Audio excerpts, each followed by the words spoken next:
real brief. Went to Springfield for 2 years. Was working up there, kind of regional assistant manager of a series of gyms at the time, Ozark Fitness Centers. Oh, cool. And then, cause I was kind of business at the time at College of the Ozarks.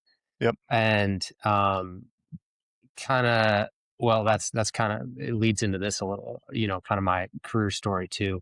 Part of my job there was assistant, personal training, and my clientele just ended up becoming more and more medically specific, which was really weird. I didn't end up being the type of guy that was super into creating bodybuilders or, weight loss or, all these type of things. And I just kept getting like next thing I know, these people with MS are coming to me and, ALS and all these different types of medical things that I had no idea about, but like I had a heart for it. Right. And I was like, I'm really getting into this type of thing, and people seem to naturally gravitate toward me in this setting, but I'm way underqualified for what's going on. So anyway, decided to go back to school. We moved out to the mountains. I went to University of Utah. I was pre-med and exercise sports science, and thought I was going to go to med school. And I figured at least with that background, I could decide where to go as I kind of figured it out. And then eventually found my way to OT, which took me to St. Louis, WashU School of Medicine, St. Louis there. And I was there for 4 years, only to go back to do my residency. It's a capstone back in Salt Lake City at the University of Utah. So, and then started my working career back there in Salt Lake City, and for a few years, in basically right when COVID started. So, so that was really interesting. But my wife and I got married. We met in Salt Lake City the first time I was there. And she works for Delta. So she, bless her heart, commuted back and forth to St. Louis. We had our first kid 5 years ago today, actually, or tomorrow. Oh, that's awesome. And decided to go the kids route. Super excited about that. Really grateful for it. But even while I was in the hospital, not me, I was in there with Chelsea, and it was like day 3 in the hospital after Weston was born. And I was like, we need help. This is a whole lot. Awesome, but we're out here by ourselves in Utah. So I applied for jobs right then from the hospital down here in Tucson, Arizona, where her folks are. Okay. And we moved when he was 4 weeks old down here to Tucson. And we've been here ever since, which is a great place to be a therapist and a good place to raise kids, I think. It's been nice. So we have 3 now. Oh, that's awesome. Wow. Yep. So as I relay all that, it's been quite some time, and a lot of almost lifetime since College of the Ozarks, and a completely different story from where you end up thinking you'll end up even, or try to guess when you're 18 years old. So it's really cool to hear your story and other people's too, like how things have gone on. Oh, Trevor, man, thanks so much for being here. It's been really fun catching up. It's been a really long time. You and I met in college quite a while back now. I won't say the years, but I'm excited to hear your vocation quest and share with our audience what an occupational therapist does, and what you love about it. So with that, if you would, let's dive into what it is that you do and what a day in the life looks like. Hey, thanks for having me. I'm really excited about this, especially because you asked earlier, like quippy things about OT, occupational therapy. And the reality is no one knows enough what we do, I don't think, unless you're already in the world to kind of fully understand some of the situations and stories and things you get to, and ways you get to impact people without understanding the occupation. So, my day currently, I'm an occupational therapist for the veterans, the Department of Veterans Affairs here in Southern Arizona, largest one in Southern Arizona, one of the best, I think, in the Western states. We have people coming from all over, veterans coming from all over the Western states to our site specifically. Wow. We have 110 buildings on our campus. So it's almost like when I showed up here to my first day of work, it's almost like the Google campus. That's everything huge. You need is here. It reminds me a lot of College of the Ozarks in a lot of ways, right? You go through the gates and you could just live there. Like it has everything you need. So it's really neat. They got people from all walks of life, all different places and corners of the world that are now doing, in some ways, their part of serving, whether they served in the military or not. Um, so my role here at the campus, we have um, it's a holistic way of taking care of veterans, right? Big picture. So from ophthalmology to get all your medical appointments done, checked up on your mental health, screening awareness. They have tax advisors. They have financial help, anything you want for anything Wow. post military life. So where I fit into that, or an occupational therapist would fit into that, I started here as a float occupational therapist.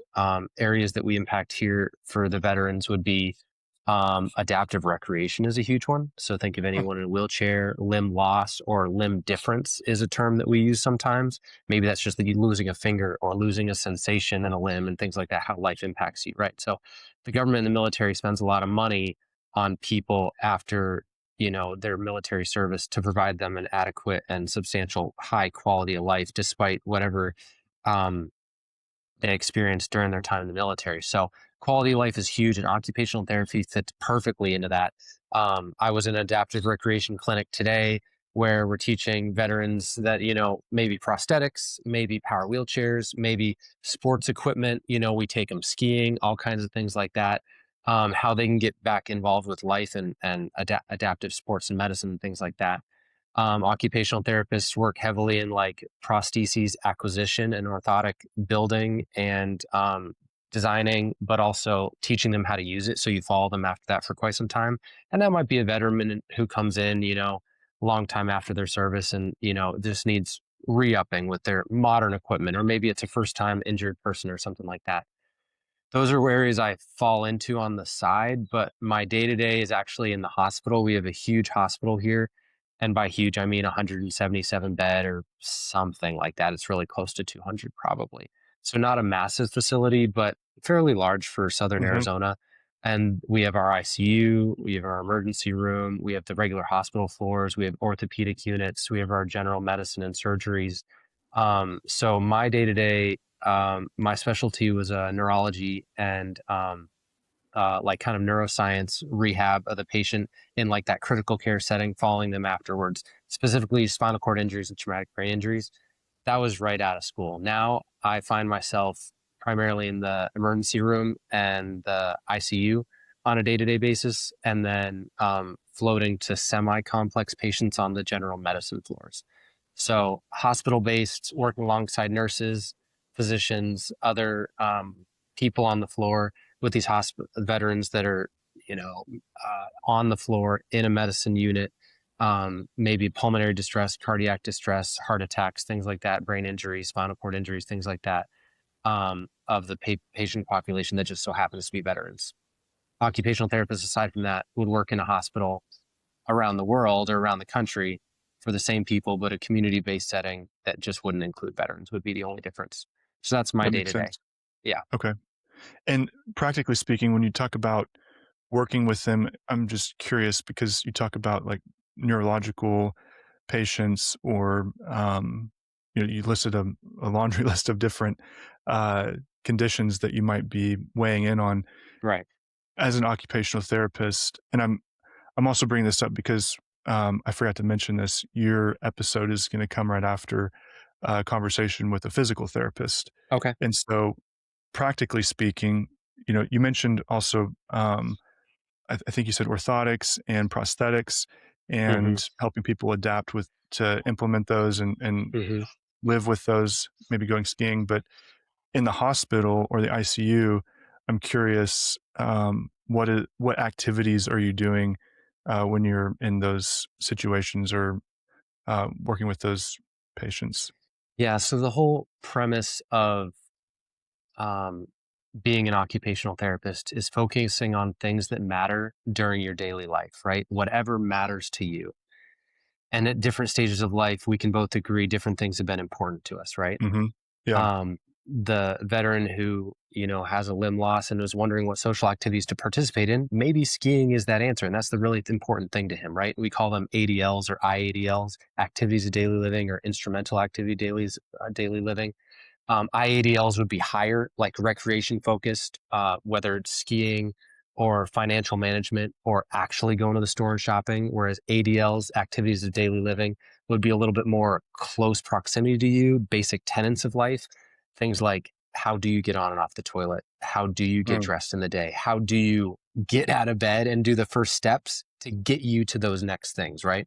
How do you progress beyond the doors of your house, basically? I And see. so, as you can imagine, how do you go from a hospital bed to whatever's next in life? Well, that's the great question, right?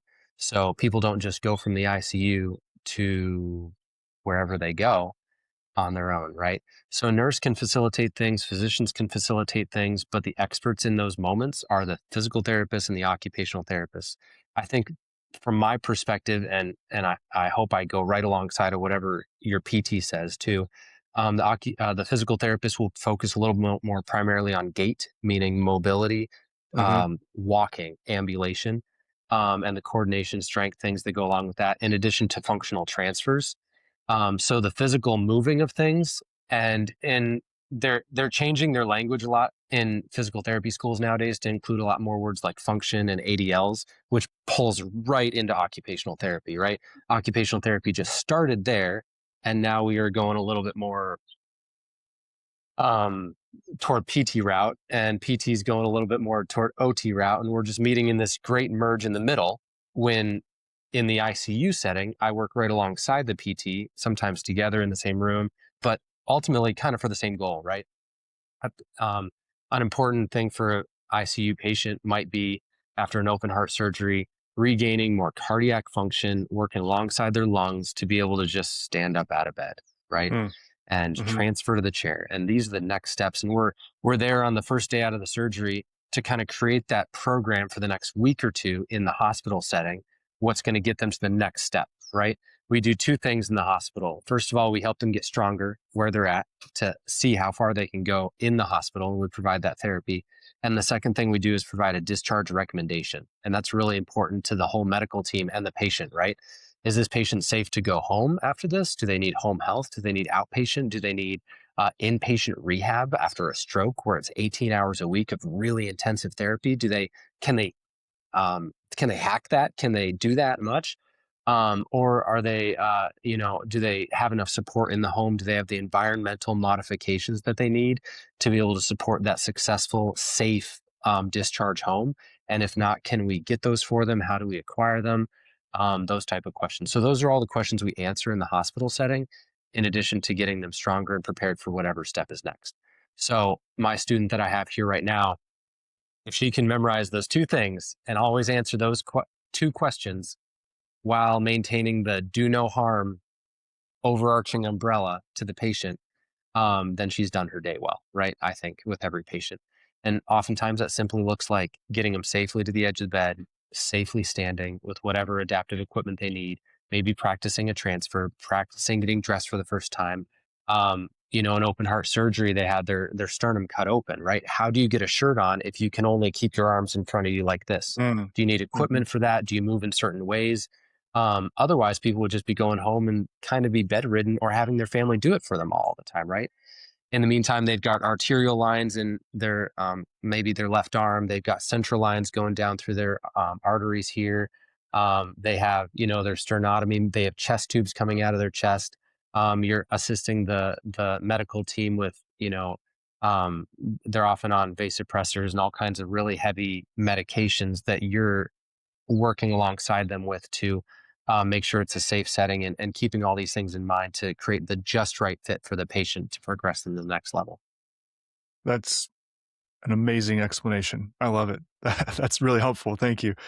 And some things that stood out to me, especially in comparing and contrasting with physical therapy, it sounds like where there's a lot of similarity in the day-to-day function of the work, in that there's a lot of strategy and customized strategy per situation, per patient.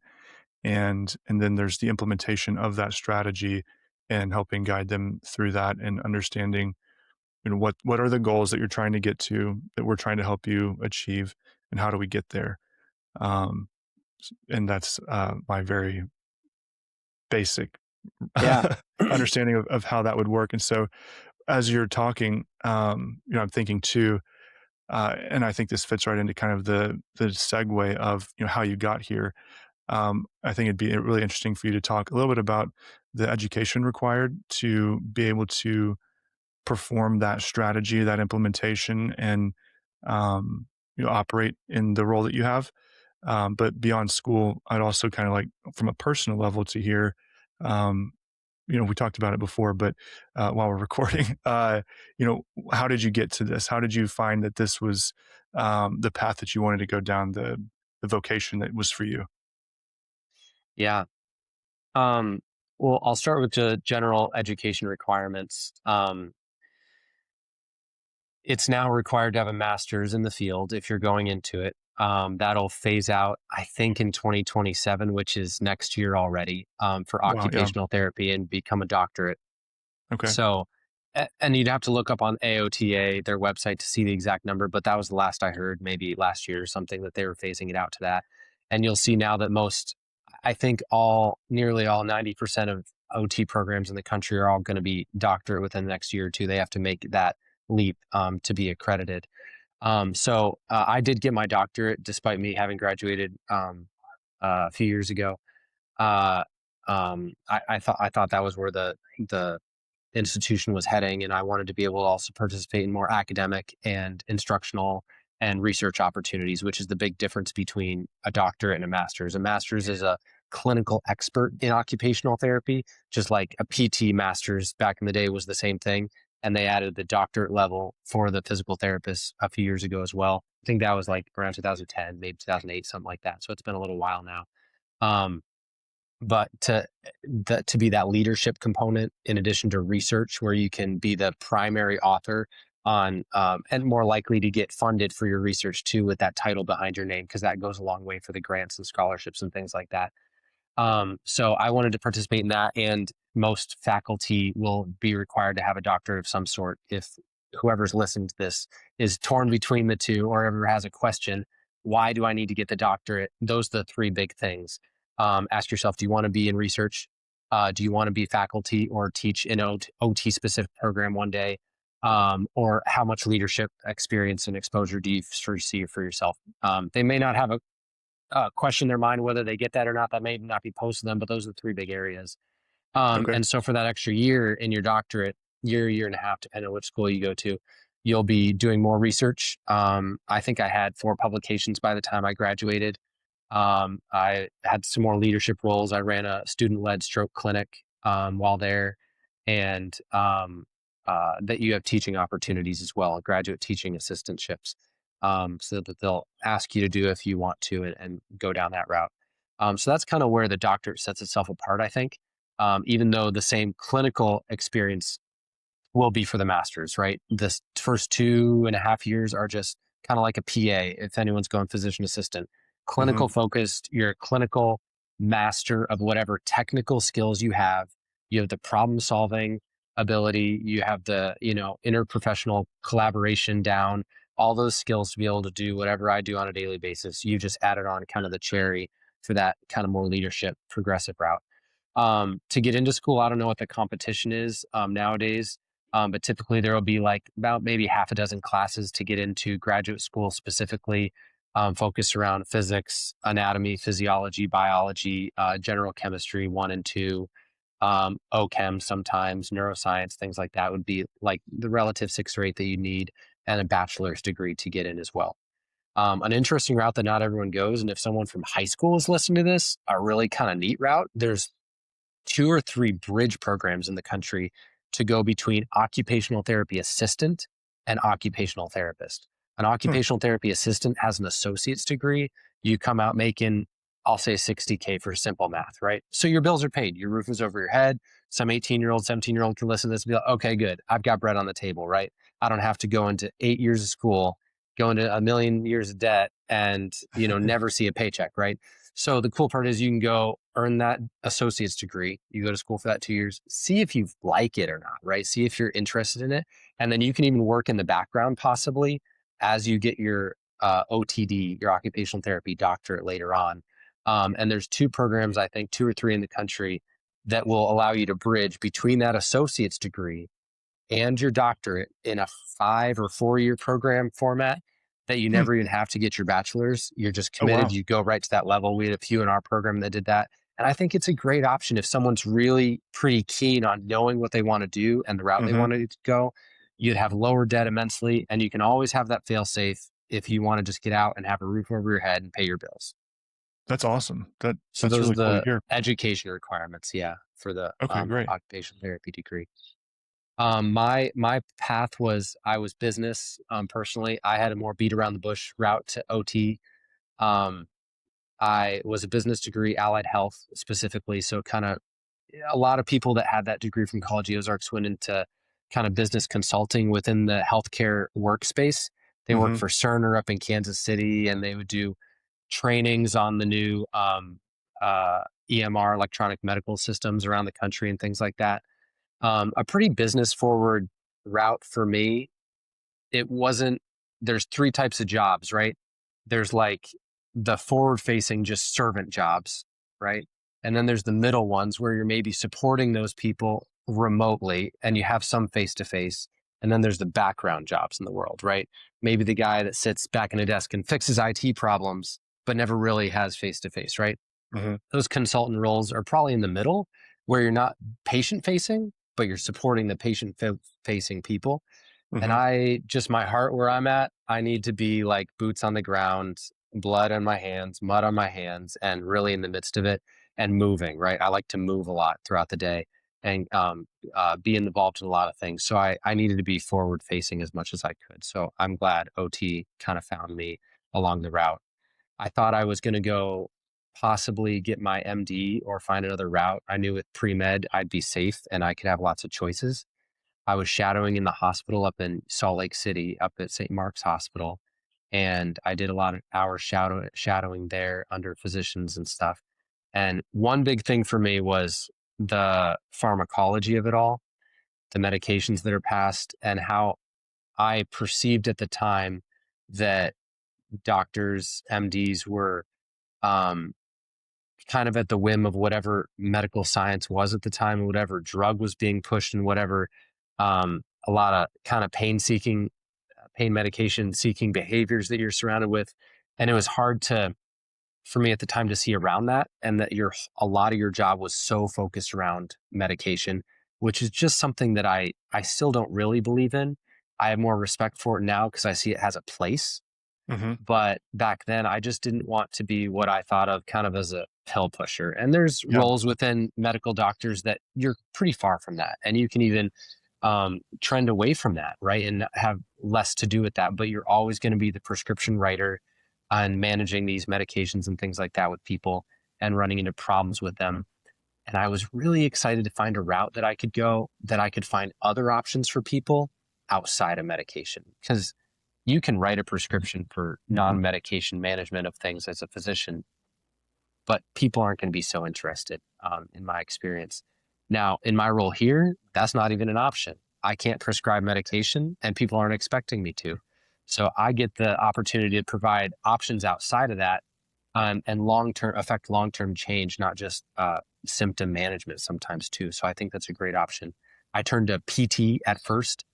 Um, and was shadowing in PT up at a different hospital up there and following them. And it was good. I enjoyed it. And I knew this was closer to what I wanted to find. But as we were doing some long arc quads, with a patient, just kind of kick your ankle out as they're sitting there and things. And there's more dynamic things you can do with people. But I saw over in the corner, another therapist was doing this activity in standing with a patient and some balance tasks while doing this cognitive assessment and fine motor control, working with these cards. And they had all these factors going on, right? Like an upper limb was working on coordination in a stroke, right? They're trying to manipulate these cards in a deck and play this game in this cognitive task that they were trying to engage in. And I could see even as a student that was being challenged while they're working on balance and gross motor control and this whole coordination of the whole body unit. And I was like, hold on, that's way bigger. What are they doing? Who are they? Right. And I had more questions with an occupational therapist. Right. So in occupational therapy, you're taking classes in cognition. You're able to do all these cognitive evaluations and screeners. Whereas there's some a little bit more superficial screeners that PTs can do to kind of assess how the patient's doing to see if their PT is going to work with them, right? But they aren't the people that are going to be able to do a full cognitive exam with them and assess them and pass that off into report to some neuropsychologist or something like that, right? Whereas occupational therapists can, and that's within their domain, which is very exciting. So you can work on big mental health components, big psychology components, big cognition and aging, cognition in children. That's a big area for kids and pediatrics working in schools and things like that as an occupational therapist, in addition to fine motor control and the whole body as a system and gross motor control systems too. And I was like, that's it. That's what I need to do. I need to affect the whole person, body, mind, everything, and not be limited in my options, what I can affect change in a person. And so after that, I discontinued all my other applications, only applied to OT school that year, having only learned what it was. And I was fortunate enough to get into all the schools I applied to, despite any nerves that I had. It's pretty competitive, but I was really excited to go down that route, despite being kind of new to the idea of it. That's amazing. And it's interesting you highlight too that it was the shadowing element or time in which it exposed you to the green light. Yeah, The light bulb went off, and I think it's worth and important to highlight that you can shadow even outside of the medical field. It's available in a lot of professions. A lot of businesses will allow shadow opportunities, but I love that it's such a big component within the medical field and how helpful and impactful that was. That's really neat. yeah. It Um, being mandatory to get into uh, any kind of graduate program for medicine, PT, OT, MD, PA, NP, it'll be required for all those, which is great. Because last thing you want is someone that's getting into school or graduating school or working in the field that just didn't know what they were getting into, right? yeah, Um, I think PA school is now, I don't know what the minimum is, but the competitive people are getting 2,500 to 4,000 hours either working or shadowing in that field, that's a huge amount for, yeah, someone that's trying to get their bachelor's as well, right? That's a huge amount. So they should know what they're getting into, which I think is great. yeah. That's fantastic. Um, I think you kind of mentioned it, but I'm curious. Is there a component that is like your favorite part of the work? Is it the strategy? Is it all of it together? Is it the seeing the change in a person after having worked with them, like the interpersonal or the relationship that you have with the patient, and or the team that you work on, as you operate day to day? I'm curious what parts of it still light you up because you're obviously uh, passionate about it, and I think that's awesome. Yeah. I think what drew me to it initially was it's stable and fulfilling, right? I need Hmm. three things in every single day, or else it won't be a good day usually, right? Some type of exercise, some type of purpose, and some relational component that I was either drawn into a person, someone drew into me, or like something grew relationally, right? And usually the fulfillment, and sometimes if I'm really lucky, the exercise, fulfillment, and purpose, of a relationship can all go in one. You go on a long run with me, Hmm. and I'm able to reach out to you in some way, and we're all hit within an hour of a run. That's a really good day, right? But this hits them all, right? I'm able to move daily. I feel very fulfilled by it. I know that I'm helping, and even if there's governmental boundaries or like limitations on a person or lack of motivation somewhere, the thing about especially acute care is you just go on to the next one and you just Mm. go find the one that actually can be helped. And even Yeah, if you can find that one person that you can help that day, it's usually not hard, but some days are tougher than others, where you feel that connectedness that you're able to make someone's life better, ultimately yeah, better, not just day better. You're making their life tangibly better, right? Objectively. And that's our job too, to quantify the change that we're making in their lives. And you learn how through school, which is pretty cool. So those three things are what drew it to me and what kind of make it uh, a long-term choice for me.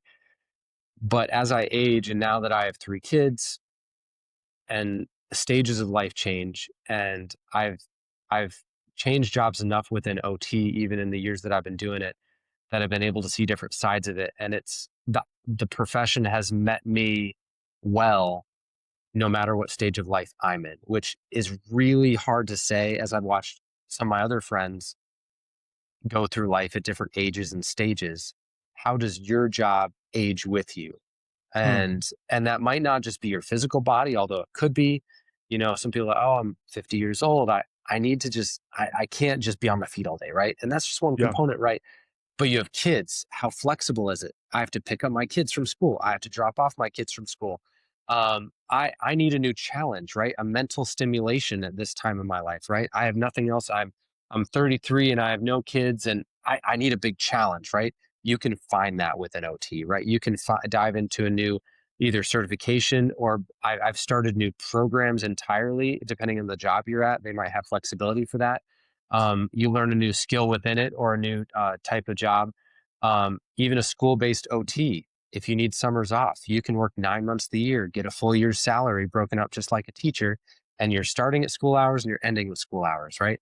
So there's just like components of the profession, the flexibility of it, whether on a macro scale of, I have family things to balance, I have other hobbies I need to balance, and then even personal, right? Interpersonal goals that you need to meet, it can meet you there too, I think. So it's a great stepping stone if you want it for that, or it can just kind of morph with you over time, which is probably the unbeknownst to me greatest thing about the profession. I love that. I think I might become a OT, man. You sold me. That's amazing. Real quick, I'm curious because you rattled it off. You knew that framework, the three things that you need for a fulfilling day. When did you develop that, or how long have you been conscious of that? For those to be the three things that you would consider as parts of what create a fulfilling day for you? I've always been a little bit of a self-reflected person. And I think a big part of that is just either the desire or the willingness to try to create space, right? Space in your day, space in your own mind, and having good people around you. Um, Good people that can speak into your life that you trust, and like intentionally keeping them close, right? Even if it's not as often as you'd like, but making the most of those moments and those conversations, and asking them to speak into your life. So that probably came to me in my mid 20s. I was struggling up in Salt Lake, a little bit of purpose, a little bit, in the doldrums of my second degree, my bachelor's, right? And I'm at like 170 credit hours or something, completely useless number like that, right? Rewriting the script, I thought. Still working in a restaurant, and to make money to get through school and Hmm. things like that. And um, but having good people around me, good conversations, and just taking the time. I was way into running at that time, and I'd purposely do times away from things to just contemplate things. The 10 pages a day on a book is a good rule. Someone told me, I don't know when, but you find that if you do 10 pages a day in a book, next thing you know, just the sitting down and opening that book was the hardest part. Once you're on page 10, that's not the hard part to keep going. The hard Hmm. part's to start. So if someone did 10 pages in a book, a word book, not an Right. electronic tablet on their phone or something Hmm. like that, to create space in your mind of someone else's perspective that's not, we'll call it propaganda either. I know books are propaganda, it's true, but it's at a different pace, right? And that pace of a book, the narrative of a book, creates more space inherently than, I guess I'm alluding to social media remotely here, but getting your Sure. news, getting your information sources, getting the quick tidbits that's going to fly on your screen and then roll on to the next one. You're going Hmm. to internalize it more. You're going to put yourself in that role more. You're going to Hmm. apply it to things around you more. Creating space and slowing life down intentionally daily, and creating habits like that, will just create self-reflection, and you'll get to know yourself a little bit better, I think, too. I love that. Um, I set a goal at the beginning of this year to spend more time in physical books because, I mean, I love reading, but it is hard to make that space. And so Yeah. I think the earlier you can start that, the better to be intentional and develop those habits. Because I agree, the immersion that you get in a physical book is vastly different than an audiobook. Hmm. The focus and I think the exercise and discipline of it is rewarding in and of itself beyond what it is that you're reading. Hmm. That's great, man. Trevor, um, this has been amazing. Last question: what do you wish you could tell yourself, or what would you tell yourself if you go back and talk to Trevor at 17 or 18, related to your career and some of the things you've learned along the way? What would you say to young Trevor? Um,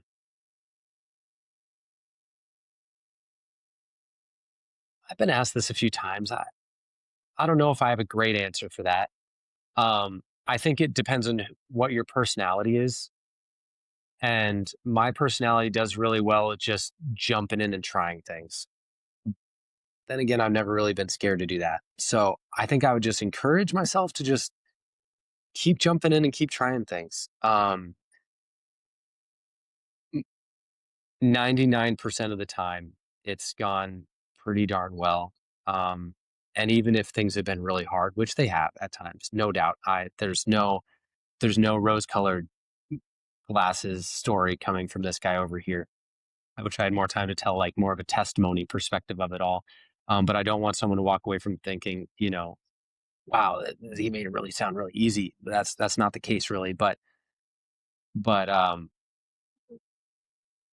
trust in what God has for you, and knowing the truth out there that you can that you're actively seeking after, and keep jumping into things. I would Love encourage that. anyone to say that. Love that. Do you want? I mean, if you want, you could do a little longer explanation on the testimony side and some of the challenges that you had to overcome, if you have the time. Yeah.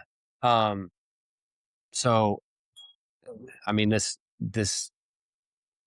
semi deviates away from uh, VoQuest, definitely more on a personal level. But coming out of college, the Ozarks, I got married very young. I knew her 8 months. I was so Wow. excited to be married. Um, and I came from a Christian household. So did she. I was a missionary kid, and I don't know who's listening to this and who can relate to that. Probably not a ton, but if there was a Christian-esque resume, or even anyone from any family that you did everything right, right? And my resume was pretty good at that point. And I was like, what can go wrong? The world's my oyster, right?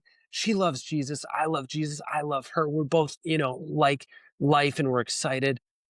Um, we got married after 8 months knowing each other, and it was less than a year in, and things went very south. And it Mm, was a real test of my faith. Initially, like, I was very quick to forgive some things that happened and move on, and I was excited to just keep moving, right? And I was because I had committed my life to this. But as the time continued to go on, she was less and less interested, and just actively um, shutting down um, a future with us, to put it simply. mm, Where we eventually got a divorce just about 4 years into our marriage. And to be honest, it was almost easier to trust God in the marriage, because I was like, oh, God can redeem anything, right? Like, mhm, that was my faith that I had, right? Like, I like seen amazing things that God had done all my life, and God, He'll work through this. It's going to be an amazing thing. And then to have the divorce actually happen and finalize, and then I went another year, and life was just quiet, and I just tried to be quiet, right? Like, don't say anything at all. To an extent, I did normal life, but don't act out. Don't just let time pass, I guess is what I'm saying, and let mhm, some healing go on, and live a quiet life that you're not loud or outlandish, and you're just letting time pass, and you're letting see what rolls out, just seeing other people have made rash decisions or this or that. Anyway, the year passed, and I was like, you know, does God even care? That's when the question came, right? wow, After all that time, it had been 5 years, and it had been like pretty doable. Tears shed, no doubt, tons of tears shed. But I had never said like, does God care, or does God exist, or is God around? Does he even know what's going on? Does he even know this happened? Right. Um, have I been chasing the wrong thing my whole life and reading scripture for no reason, and following this one path in life just so blindly? So the next 2 years, basically, year and a half to 2 years, I did my own little research experiment. I said, I'm done. I'm not reading the Bible anymore. I'm not doing anything, and I'm just going to see what happens. Like, just to see, to test whatever waters. I don't know, right? I don't know what waters I'm testing, but I'm just testing something I've never done before. Mm-hmm. And I also told myself, I'm like, okay, let's see what happens. I'm gonna do at least a weekly journal, and I'll sit down and I'll write it out, whatever I'm feeling. Write a couple sentences, write a couple not, whatever. If just like the 10 pages in a book, and just Yeah. see what I write down. If I'm happier, if I'm sadder, and I can reflect on it. And if maybe I'm super happy and life moves on, I can always go back and read that same journal entry and say, yeah, I made the right choice, right? But whatever happens, I can at least know the thought process and the spiritual process that happened, right? Um, and it was, yeah, a little over a year, almost a year and a half that I was doing that. And my, uh, my spiritual psyche, I guess, became just really dark. I was having, um, trying new things that I hadn't before, kind of living a lifestyle that I hadn't really before, but I was having these like mini visions all the time, very frequently, during my day. I remember one vividly. I'm pulling my truck out of my driveway, and I just had this flash of vision that you think is real. You have to blink 16 times to say like, "Oh no, I'm not really there." Where I had pulled out in my truck, and a semi truck, which there were no semi trucks on this road, came by, obliterated my truck, and I was gone. And the only thing I was left with is crushing feeling that I would be separated from Jesus Christ forever, because I Wow. was not following him in that moment. And there were just so many visceral moments that would happen. I almost couldn't escape myself. And in the meantime, I'm trying to escape, like, in a way, right? Like, Yeah. I'm seeing it. Is this real? Like, I'm testing Mm-hmm. the waters on this, right?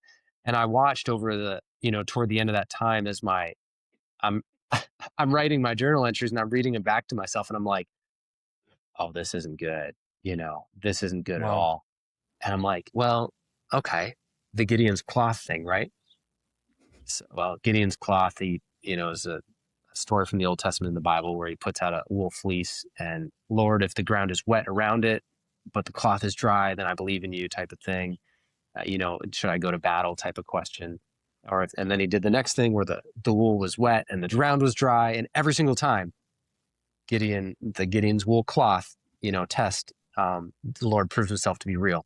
Anyway, my Gideon's cloth, I guess that I was making haphazardly in my mind was, well, all right, let's open scripture.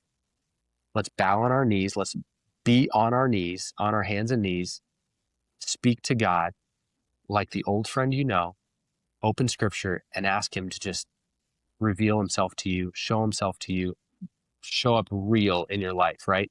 And it was literally in that moment, just the crushing weight upended itself. No more visions, no more sleepless nights, no more anything. And there was just this calm peace that I was like home. And and it was a no-brainer after that. There was never a That's second amazing. guess, never anything. So that was the non-VoQuest portion of some really tough years, and finding myself and what I'm going to do for money in the midst of those years too. Um, so keep trying things. Don't be afraid to try them. I wouldn't regret getting married to that girl again. I think there were wiser choices. Probably wait another year or two to get married. Test the water on that. Life is long. Let yourself. Time is a great filter, I think, is the second thing I'd say to myself. Time is one of the best filters of anything in the world. Hmm. And wise choices will present themselves in time. Anything rushed into will likely be foolhardy, but I've never really regretted giving something extra time, including staying married as long as I did, despite very active choices and decisions, um, of a spouse that just did not want to be married. Um, yeah, so give it time. And if you're ever in doubt, act like you're your 80-year-old self and you're giving advice or thinking back to yourself and saying, what would I regret more? Right. And that was one of the best pieces of advice during that time that was given to me. What would you regret more? Would you regret more getting divorced when it's hard? Or would you regret more staying married for an extra year or two in my story, right? Mm-hmm. Or 3 or 4 years? When would you regret more when you're 80 years old? And really that puts things into perspective very fast. You're like, oh, I can wait a few more days. I can wait another year. 80 years old, I'm going to really wish I had said that or not said that or just given it some time. That's probably a huge component that I'd tell myself when I was 18 years old. I love that. Wow, Trevor, I'm so glad you mentioned that, and that I thank you for taking the extra time to break that down and share that testimony. That's you say it's not necessarily the VoQuest topic or whatnot, but I love folding in the spiritual elements of everyone's journey because you can't separate.